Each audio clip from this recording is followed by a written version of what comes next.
Amém? Eu quero te convidar a abrir a sua Bíblia comigo, o seu aplicativo, no Salmos de número 73. Salmos de número 73, nós vamos ler esse texto, para nós irmos para casa abençoados nessa manhã, porque o céu já se abriu sobre a nossa vida. Salmos 73, nós temos um combinado, e vamos fazer um teste, para você não deixar a pessoa que está do seu lado dormir, amém? Aleluia. Se nós pudermos inverter a branca lateral, porque aí quem está aqui consegue ler a Bíblia. O contrário, apaga essa central e deixa as laterais brancas acesas. A outra branca. Isso, aí nós conseguimos ler a nossa Bíblia.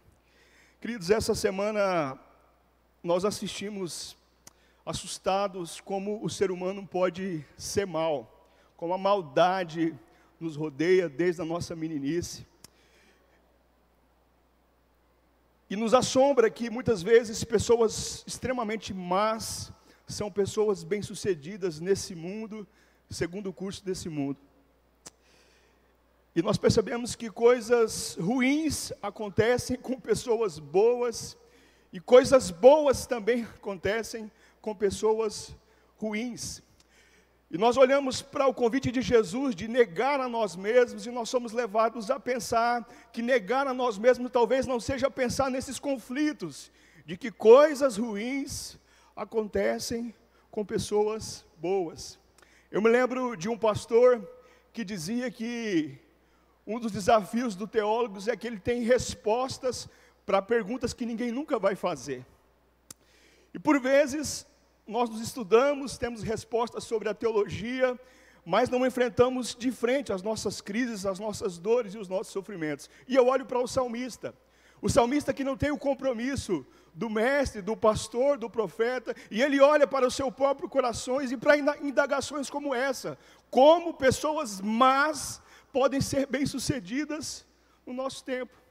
E é isso que Asaf faz. Asaf olha para esse texto sobre essa perspectiva. Porque pessoas más prosperam e pessoas boas têm sofrimentos e privações. Eu passo a ler o texto, Salmos de número 73, Salmo de Asaf, que era um percussionista, um líder de louvor.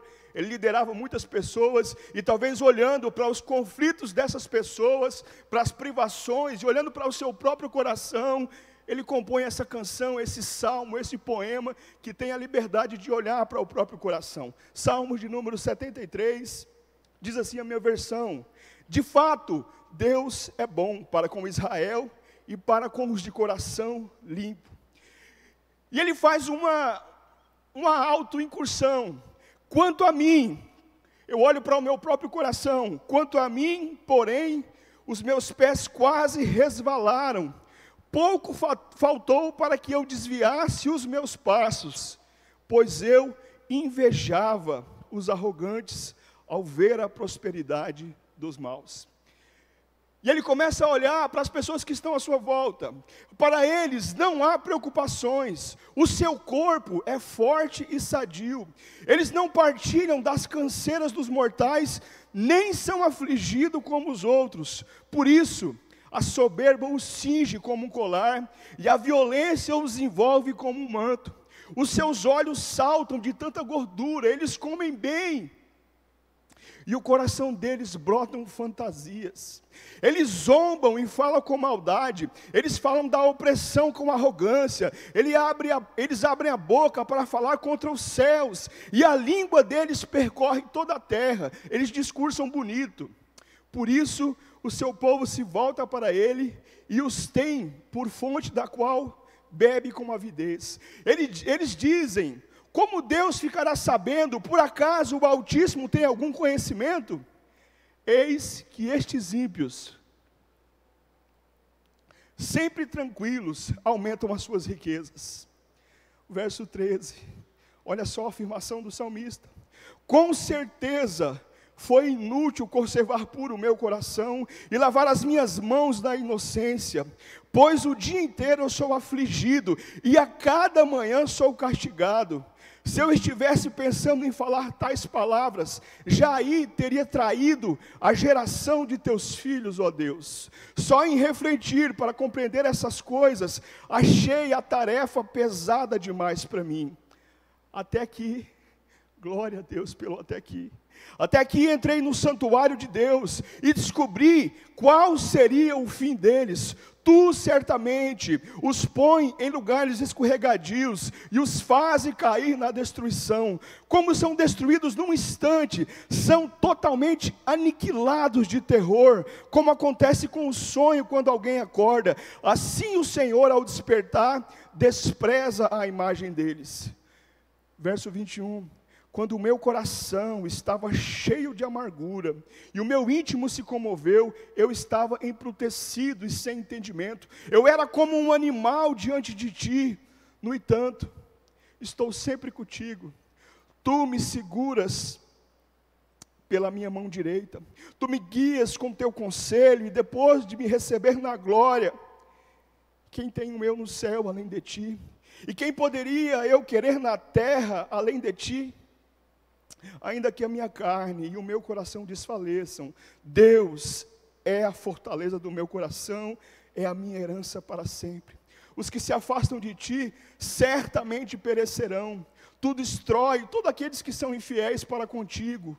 Mais uma vez ele olha para o seu próprio coração e ele faz uma decisão. Quanto a mim, bom é estar perto de Deus. Faço do Senhor o meu refúgio para proclamar todas as suas obras. Pai, fala conosco, Pai. Nós queremos estar perto do Senhor, Pai. Queremos, ó Deus, contemplar, ó Deus, as suas obras, porque o Senhor é o nosso refúgio. Fala conosco, Pai, em nome de Jesus. Em nome de Jesus. Querido, nós temos um convite para esse ano enquanto comunidade, que é crescer. Eu olho para esse texto e o salmista tomou uma decisão de olhar para o seu próprio coração, e ele percebe que ele tem alguns inimigos a serem vencidos para crescer. Crescer não na prosperidade segundo esse mundo, mas crescer, como temos dito aqui, de dentro para fora. Crescer espiritualmente, para que possamos olhar para os nossos conflitos, para as nossas dores, para os nossos sofrimentos, com coragem de enfrentá-los.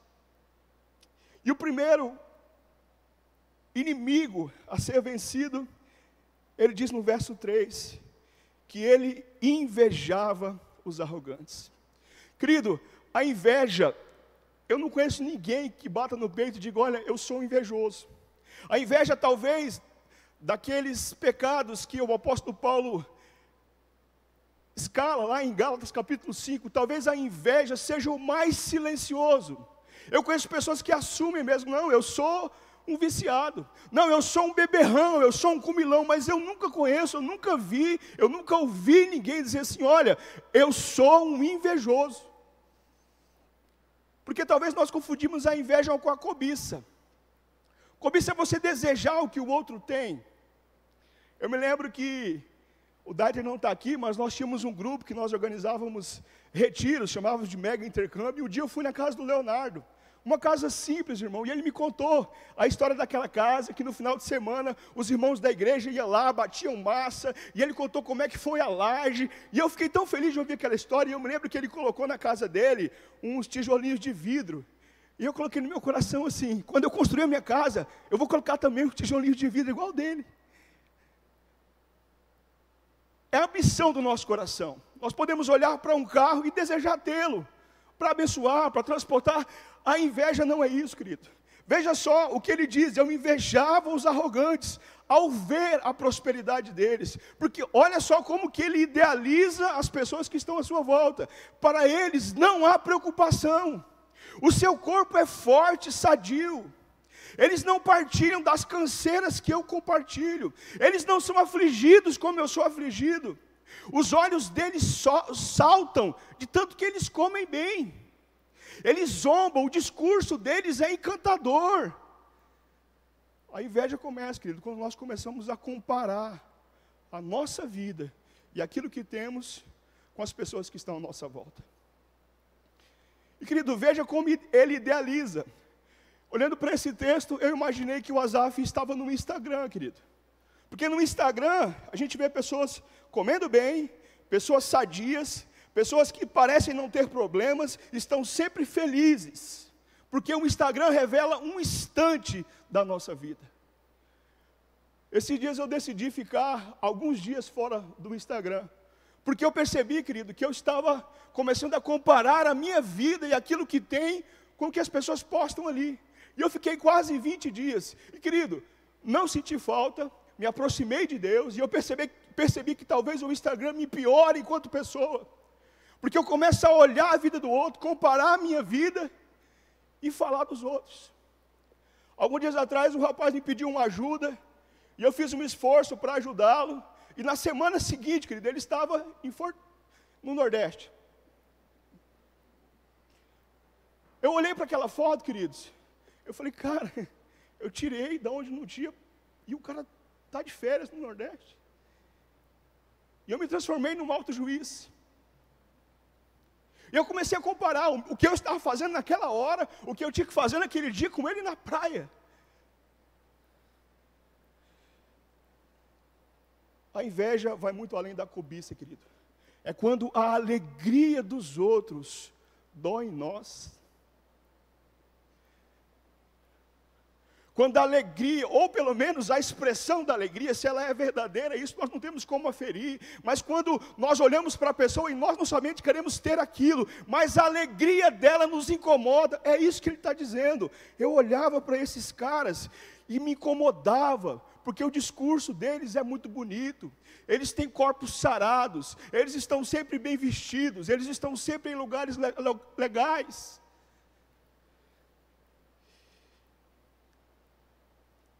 A inveja, ela é sutil, ela é silenciosa, e ela vai nos contaminando, querido, como um vírus, sorrateiramente.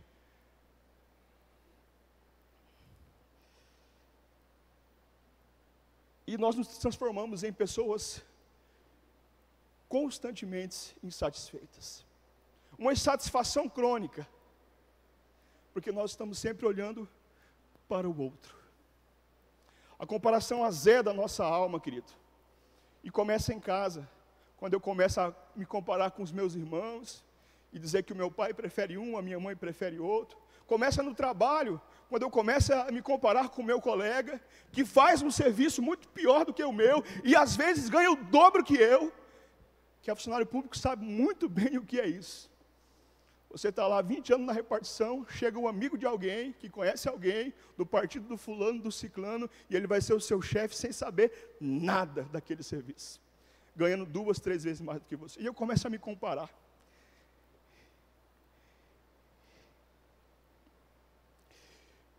A inveja é um inimigo do nosso crescimento, querido. Ela nos cega espiritualmente. Mas ele continua o texto.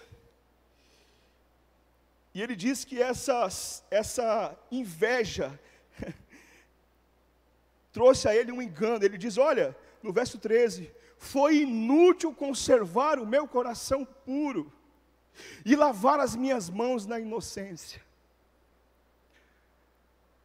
Asaf diz assim, que valeu eu guardar as regras esse tempo todo? Se ele fosse brasileiro, ele diria, o mundo é dos espertos. E é verdade, querido. Mas o reino de Deus são daqueles que são lavados no sangue do Cordeiro.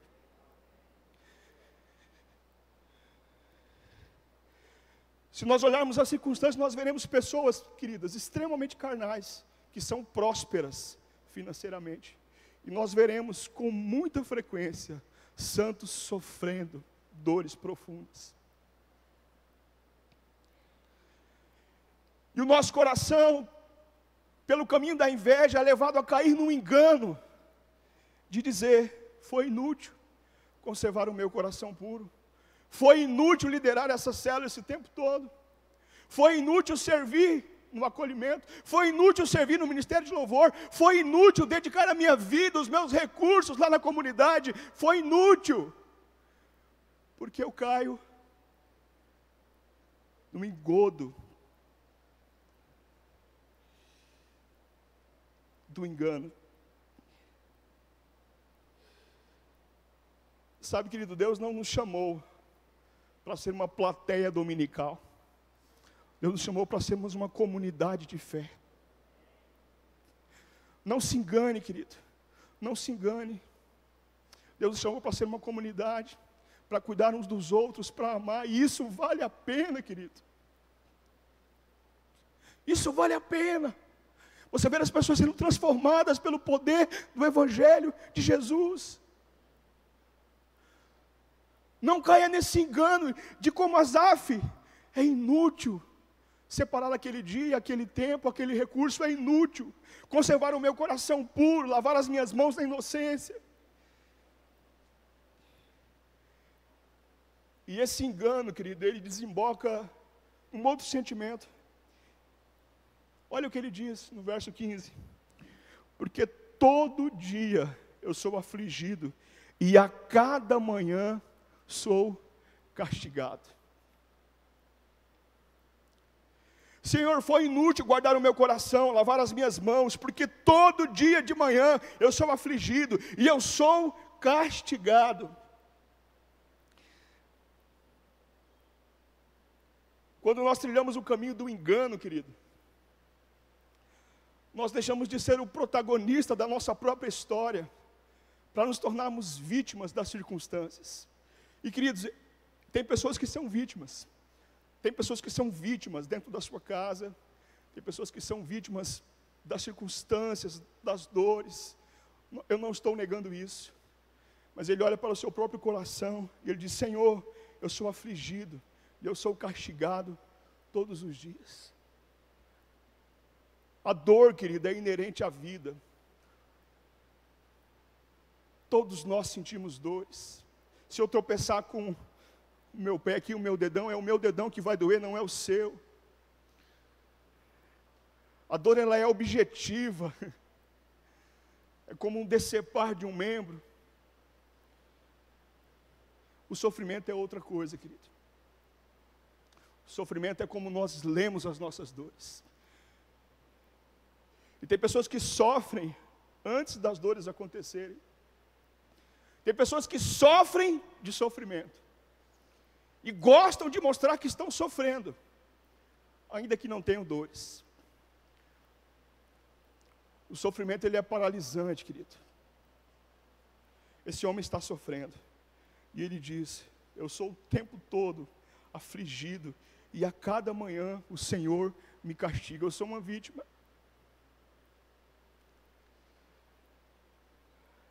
Crescer dói, querido.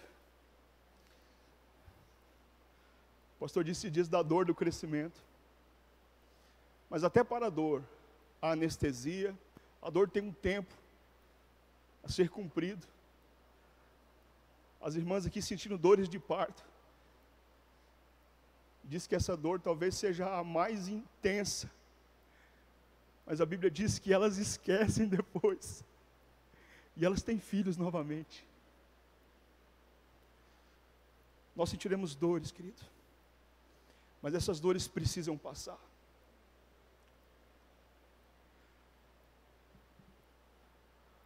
A dor de uma ausência, de alguém que se foi. De um cheiro que não tem mais. De uma cama que está vazia. De um quarto que precisa ser remodelado. Mas chegou a hora que nós precisamos deixar esse sofrimento. Porque o sofrimento, querido, nos torna pessoas amargas. Ele diz no verso 21, o meu coração estava cheio de amargura. Ontem de manhãzinha eu estava fazendo a minha caminhada, eu estava ouvindo o meu louvor, Baruque para variar, e eu estava com a camiseta escrito Jesus transforma. E eu vinha, passei de encontro a duas moças. E elas começaram a olhar fixamente para a minha camiseta, e eu ouvindo o louvor, eu falei, bom dia. Uma falou, bom dia, a outra falou, que bom dia o quê? Só estou olhando para a sua camiseta. 5 horas da manhã.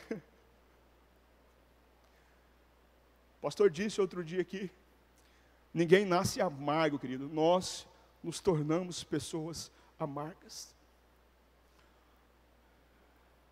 Quando nós transformamos o sofrimento num altar.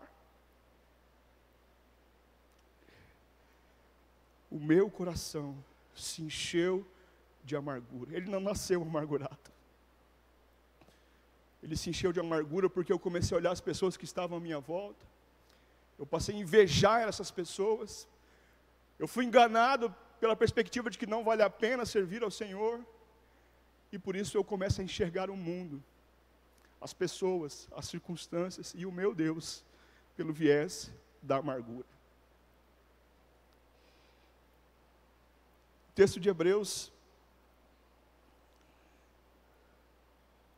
diz o seguinte: cuidem, Hebreus 12, 15, para que ninguém se afaste da graça de Deus, e que nenhuma raiz de amargura, brotando no seu coração, cause perturbação, e através dessa amargura, muitas pessoas sejam contaminadas.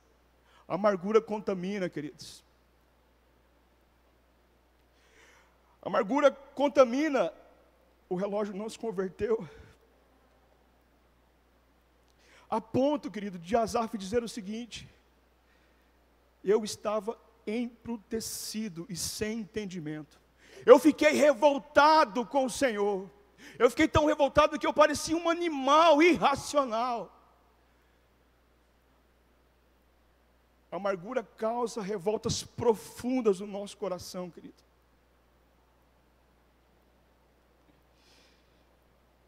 Eu li há poucos dias a biografia do pastor Martin Luther King, e eu não tinha dimensão do que significa ele ali nos Estados Unidos. E ele relata que em determinada altura do seu engajamento, a sua igreja foi alvo de bombas, a sua casa foi explodida, ele foi esfaqueado, irmãos deles foram assassinados, tiro. E a sua comunidade ficou revoltada, naturalmente ficaria. E eles queriam ir para a porrada, tiro e bomba. E ele disse: espera aí, eu também estou revoltado. Mas a nossa resposta não é essa. Nós vamos responder, nós vamos jogar o jogo do ódio, ou nós vamos responder essas pessoas com amor. E ele precisava o tempo todo estar lembrando de que o que guiava a revolta deles não era a amargura, que eles não se achavam superiores aos seus irmãos, eles apenas queriam ser chamados de irmãos.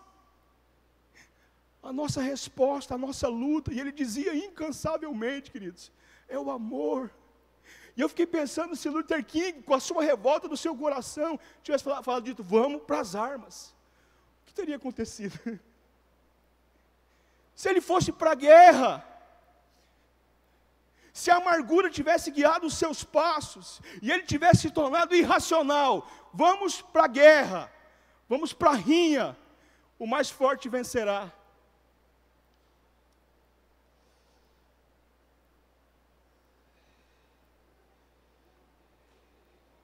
Quando o meu coração estava cheio de amargura, o meu íntimo se revoltou, eu estava embrutecido, eu era como um animal.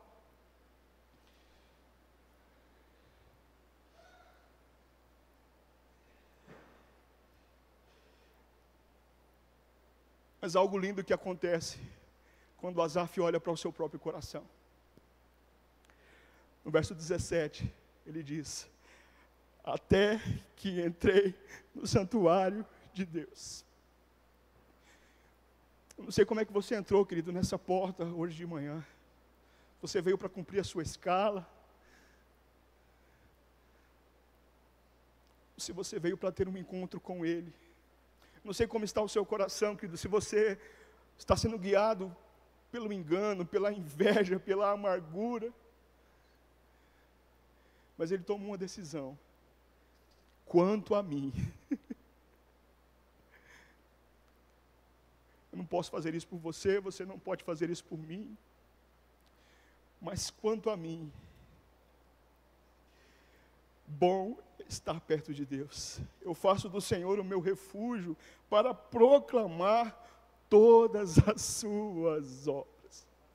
Querido, quando eu me deparo com os meus desafios, com as minhas crises, com as minhas dores, com os meus sofrimentos, e eu olho para os montes, como diz o salmista, eu só consigo ver 3 respostas: o Espírito de Deus, a palavra de Deus e o povo de Deus. Quando eu entrei por aquelas portas, eu percebi que bom é estar perto do Senhor, fazer dele o meu refúgio e proclamar as suas obras. Eu quero proclamar essas obras, querido. O apóstolo Paulo diz que nós somos cartas vivas de Cristo, que as pessoas têm lido de nós, que nosso Instagram tem revelado sobre a nossa vida, que o meu ministério tem revelado sobre os meus olhos. Ele diz: eu quase escorreguei no caminho, eu quase me perdi no caminho, mas eu entrei por aquelas portas e eu percebi que bom é estar perto do Senhor.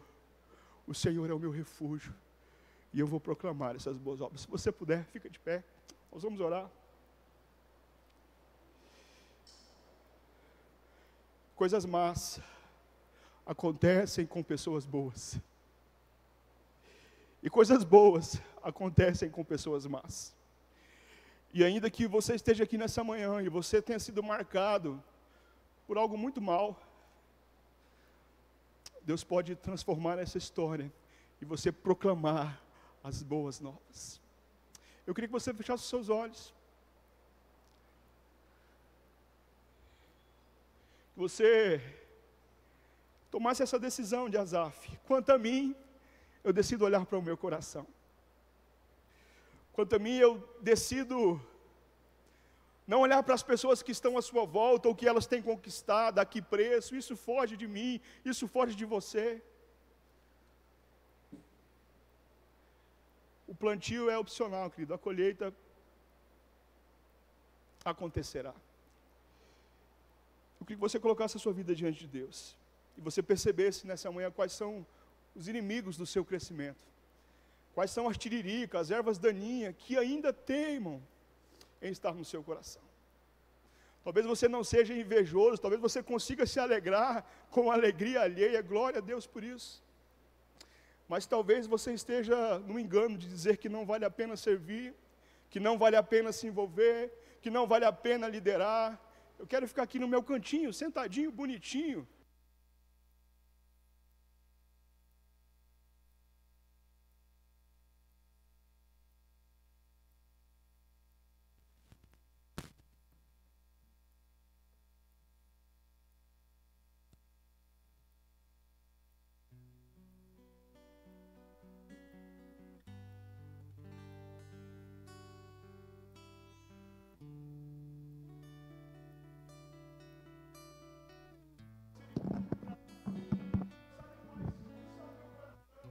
Sabe quais são os meus conflitos, o Senhor sabe, e nessa manhã eu preciso ser tocado pelo Senhor. Eu quero sair daqui transformado para proclamar as boas obras do Senhor.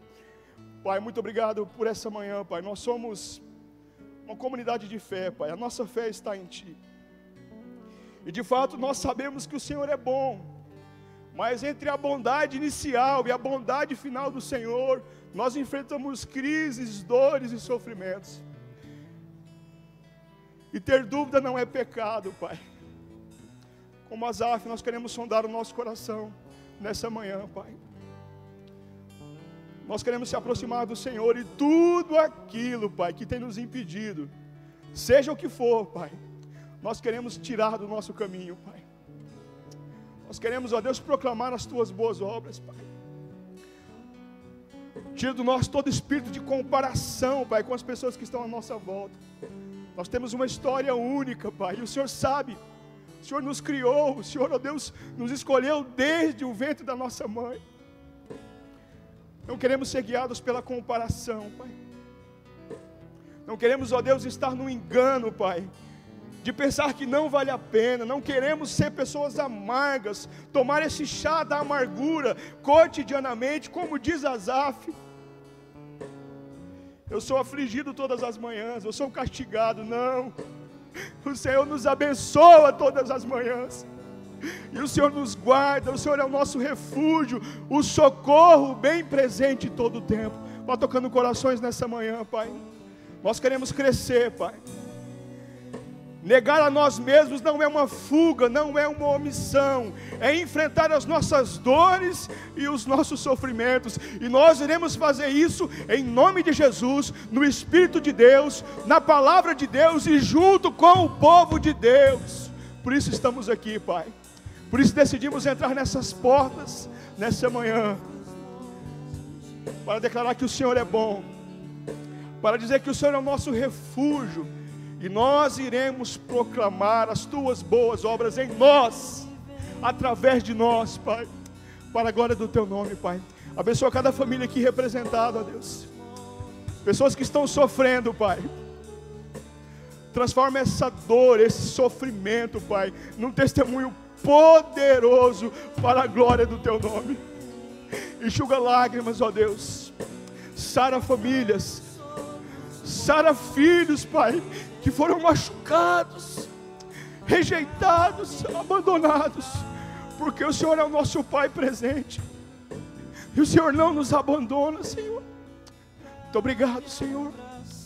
Dá-nos uma semana cheia dessa presença, dá-nos a graça de testemunhar do Teu amor, e dizer que o Senhor tem sido verdadeiramente o nosso refúgio, Pai. Nós te louvamos por esse tempo, por essa manhã. Dá-nos um domingo, Pai, abençoado, um tempo de descanso, de refrigério na Tua presença, Pai. Nós iremos vencer e crescer nesse ano, para a glória, louvor do Teu nome, para que o Teu reino continue avançando aqui na terra, Pai. Muito obrigado, Pai. Nós oramos gratos, no nome que é sobre todo nome, o nome do nosso Senhor, Jesus Cristo de Nazaré. Amém, amém, amém.